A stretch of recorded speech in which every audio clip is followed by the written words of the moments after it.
যখনই আমি এই ফটোটাকে অন্য পেজে নিয়ে আসি তখন ফটোটা অটোমেটিক সাদা কালো হয়ে যাচ্ছে। দেখুন আমি এই ফটোটাকে পেজের উপরে নিয়ে আসবো, যার কারণে মুভ টুলে ক্লিক করে ফটোকের উপরে একবার ক্লিক করলাম, দিয়ে ফটোটাকে ড্র্যাগ করে ধরে নতুন পেজটাতে নিয়ে আসলাম। এবার কি হলো, সঙ্গে সঙ্গে সাদা কালো হয়ে গেল।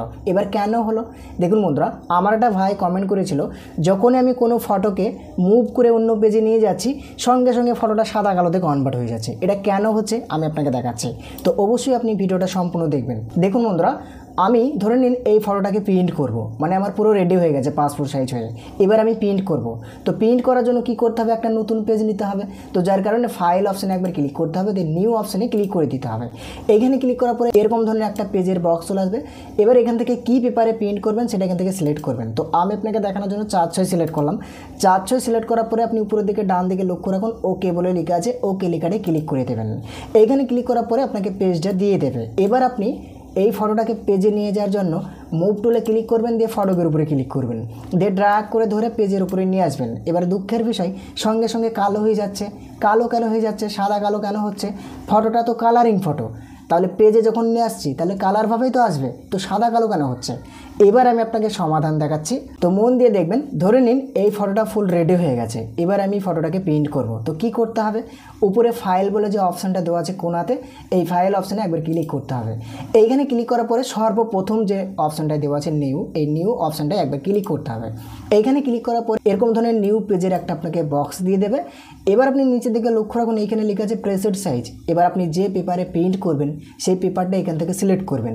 এবার সেই পেপারটা সিলেক্ট করার জন্য এই ফাঁকা ঘরটা একবার ক্লিক করবেন। এখানে বিভিন্ন পেপার আপনি পেয়ে যাবেন। যে পেপারে আপনি প্রিন্ট করতে চাইছেন, যে সাইজের পেপারে আপনি প্রিন্ট করতে চাইছেন সেই সাইজটা এখান থেকে সিলেক্ট করবেন।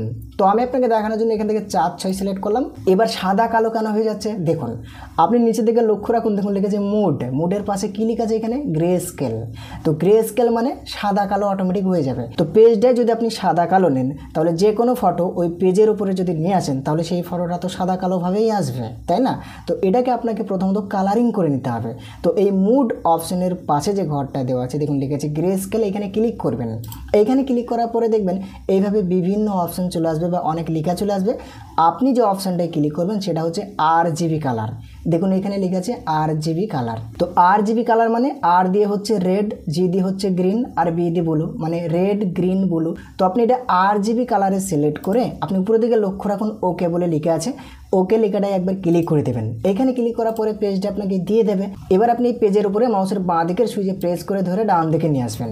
তো এবার আপনি মুভ টুলে ক্লিক করার পরে ফটোকের উপরে ক্লিক করার পরে ফটোটাকে ড্র্যাগ করে ধরে যদি পেজের উপরে নিয়ে আসেন, দেখুন সঙ্গে সঙ্গে কালারিং হয়ে চলে আসে, যেরকম ফটো সেরকম চলে আসছে। তাহলে বুঝতে পেরেছেন কেন এরকম হচ্ছিল, আর সমাধানটাও আপনি বুঝতে পেরে গেছেন। তো আশা করি আপনি অনেক ক্লিয়ারভাবে বুঝতে পেরে গেছেন। তো ভিডিওটা দেখে যদি একটু হেল্পফুল হয়ে থাকেন একটা লাইক করে জানিয়ে দেবেন। আর এরকম ধরনের ভিডিও পেতে অবশ্যই চ্যানেলটিকে সাবস্ক্রাইব করে পাশে থাকবেন। আর এই ভিডিওটা অন্যদেরকে দেখানোর জন্য, অন্যদেরকে হেল্পফুল করার জন্য অবশ্যই ভিডিওটাকে শেয়ার করে পাশে থাকবেন। তো আজকের মতোই এখান থেকেই আমি ভিডিওটাকে ফিনিশ করলাম। আগামী ভিডিওর জন্য আপনি অপেক্ষা করবেন। আগামী ভিডিওতে আবারও নতুন কিছু আপনাদেরকে একটা দেখিয়ে দেবো। অবশ্যই সাথে থাকবেন, সঙ্গে থাকবেন। এতক্ষণ ভিডিওটা দেখার জন্য আপনাকে অসংখ্য ধন্যবাদ।